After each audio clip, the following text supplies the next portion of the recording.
این بدبختا را یگانش نصیحت نمی‌کردم.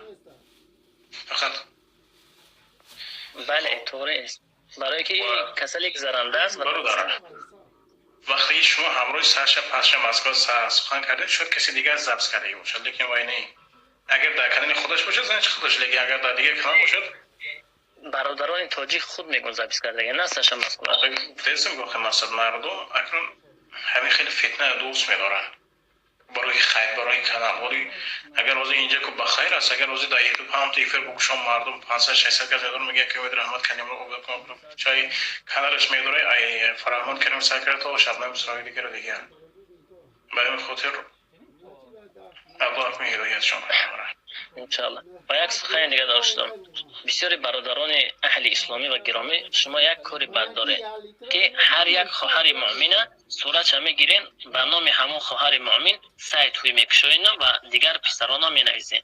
شما اگر یا مرد باش یا در خدمت مردم باش، مرد که نیستی زن باش. تاجیک تا آخر همین تاجیک میگفتگی انسان همه وقت مرد است، مردش مرد است، زنش زن است. زن باشی بگو زن هستم.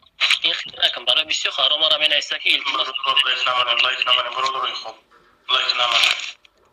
یعنی بسیارش نمیدونن کریست لایک این موندن اسنک شیطان است، بسیارشون نمیدونن. رسول اکرم صلی الله علیه و گفت که در آخر گفت میبرم بسیار زنکا میبرم که شما نمیدونید، لیکن زنکا شیطان است. برادران مؤمن بمونه، برای که فردا روز قیامت دستی که کنافکر همین جقی همین دست همین این همین میخیزه گرد میزنه. والله علم همین شاهدی میده که همین را نویستی، اگر همین گرد نزنه چیزی میگه بگه. والله علم آیت قرآن است میخیزه همین سخن میکنه و گرد میزنه. بس است.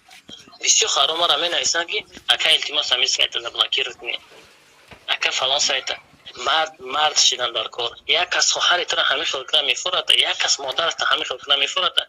نزد رسول اکرم صلی الله علیه و یک مرد اومد گفت که من میخوام زنا کنم. همه صحابه ها شتگی بدن و همه صحابه ها خیفتن بر سوی او رفتن که او چی میخوای؟ گفت که سوره لم نشرح لك صدرك در آخرش چی کاری کنی خوبی برمیگرده، گندگی کنی گندگی برمیگرده. وقتی که حضرت محمد صلی الله علیه و آله گفت که ما نمیگو بیا نزد پیغمبر خدا صلی الله علیه و آله رفت، گفت آیا تو میخوای با مادر تو زنا کنه؟ گفت نه. آیا گفت میخوای با خالای تو زنا کنه؟ گفت نه. آیا میخوای که با خواهر تو زنا کنه؟ گفت نه.